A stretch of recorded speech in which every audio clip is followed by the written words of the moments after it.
teori umum bahwa gambar apapun jelimetnya itu dimulai dari satu titik, karena nggak bisa, nggak dimulai dari satu titik, nggak bisa. Maka alam apapun jumlahnya nggak terhingga tetap dimulai dari al-wahidul qahar, yaitu satu titik, yaitu dalam konteks tauhid tentu itu Allah Subhanahu wa ta'ala. Sehingga Nabi Ibrahim itu orang paling sukses bikin waja'alaha kalimatam baqiyatan fi aqibi. Terus Nabi Muhammad begitu, sahabat gitu, sampai kita sekarang diajari ilmu mantek. Ilmu mantek itu logika yang nggak terbantahkan. Karena mau tidak mau. Kata Imam Syafi'i, fa innal uqula muttarratun ila qabulil haq, karena akal akan dipaksa menerima kebenaran. Dan itu yang terjadi di Uni Soviet. Dikooptasi 100 tahun untuk berfaham ateis, dilawan oleh ilmu tetap menanamkan ilmu tauhid, ilmu mantek. Ketika Uni Soviet secara politik runtuh, semuanya menjadi muslim, termasuk negara-negara yang dulu dikooptasi. Maka kamu tidak usah kecil hati di Indonesia, apapun rusaknya negara ini, asal kita cara bertauhid benar, insya Allah tetap meninggal husnul khotimah. Karena sudah janjinya Allah, yusabbitu walladzina amanu bil qaulits tsabit. Sing jelas itu nomor satu tuh al qaulits tsabit. Memang itu logika yang masuk akal. Jadi jangan kira semua orang ditanya mar rabbuka, ndak. Banyak ulama yang enggak ditanya, masyhur itu dalam cerita keramat-keramat. Ada guru tauhid ngajarin tauhid. Setelah ditanya mungkar nakir, Imam Malik datang. Kamu nanya ini, man rabbuka man nabiyuka, kamu tahu ini guru Umul Barohin yang tukang ngaji tauhid. Guru tauhid kok ditanya apa? Tauhid.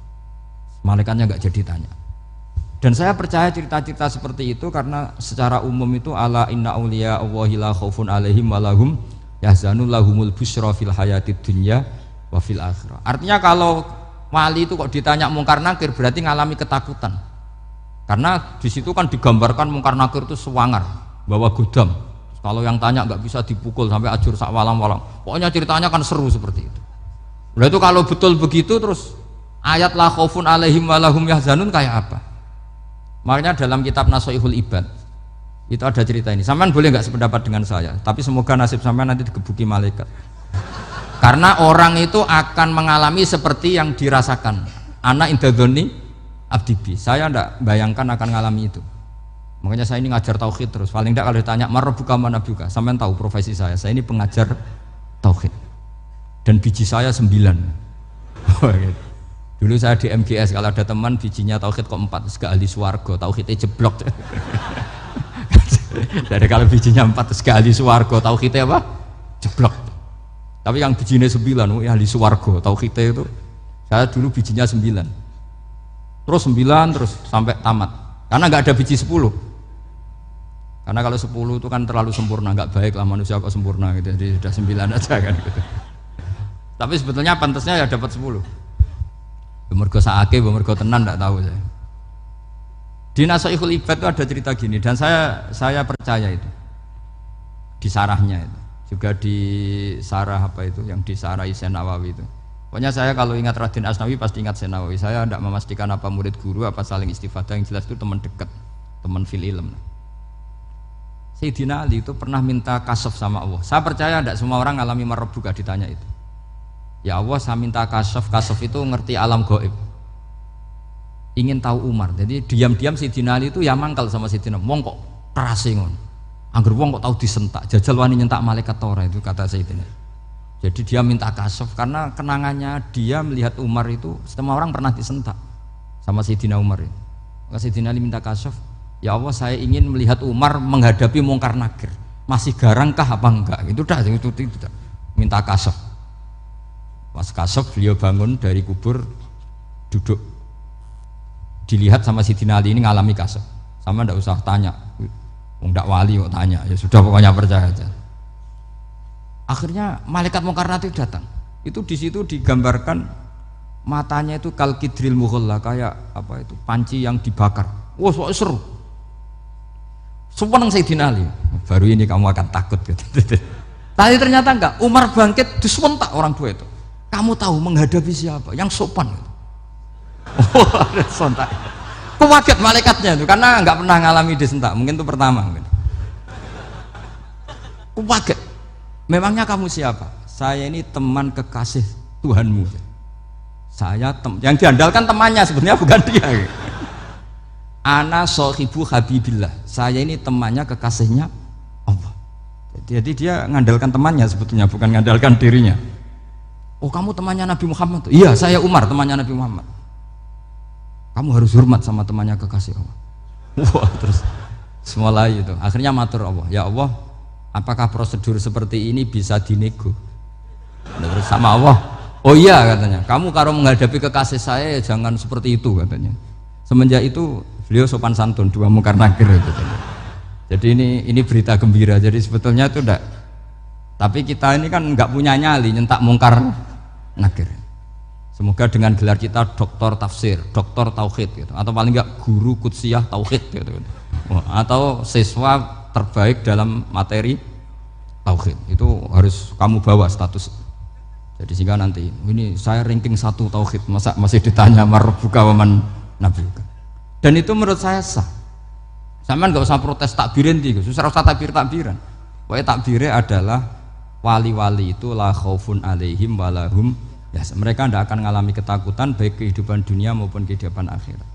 Bahkan para malaikat itu mengatakan ke wali-wali nahnu awliyaukum fil hayatid dunya wa fil akhirah. Kita ini teman kamu, saudara kamu, mitra kamu. Masa mitra kok nutui itu kan nggak fair. Dan menurut saya paling efektif itu apa? Kamu harus punya rumus tauhid kayak Imam Amudi menemukan Tuhan. Imam Amudi itu menemukan Allah itu lewat ilmu matematika. Dan itu Allah saking senengnya disuruh ngajari para malaikat. Wa ya malaikati isma'u. Kamu harus mendengar, ini orang alim saya yang ahli matematika.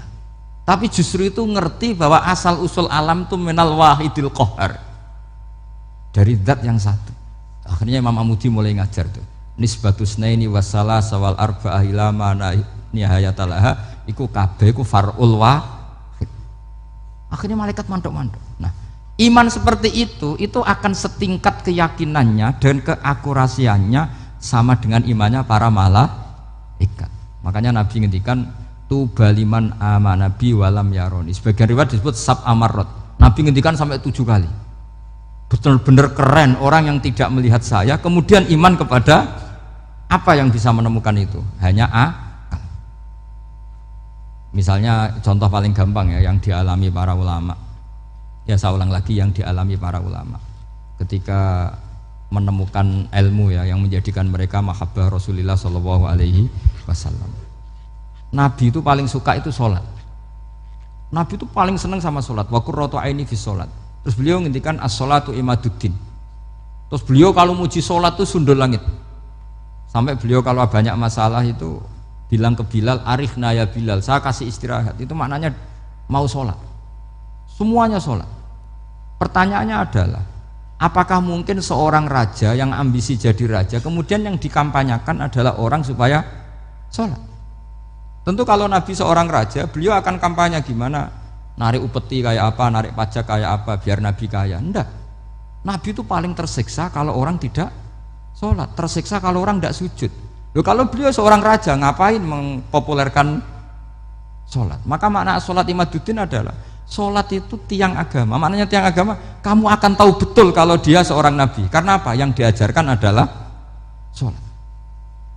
Loh, coba untungnya apa bagi Nabi Muhammad ketika umat Islam sholat? Kan tidak ada untungnya sama sekali. Justru itu kelihatan kalau dakwah beliau itu dakwatul haq, mengajak kebenaran. Loh, wong kok kampanyane kon sholat, mestinya nak kepengen sugih kan kon bayar pajak, upeti. Tapi enggak, Nabi itu ngajarkan apa? Orang supaya sholat. Dan ini diimplementasikan sama Raden Asnawi, beliau ngarang pesolatan. Orang sealim itu yang dikarang pesolatan. Makanya saya tuh kagum. Saya saksinya banyak, tanya murid-murid saya kalau beli pesolatan sak kerdus, saya kirim ke Korea, terus ke pedalaman-pedalaman itu. Karena saya butuh pesolatan, bahwa orientasi kita itu sholat.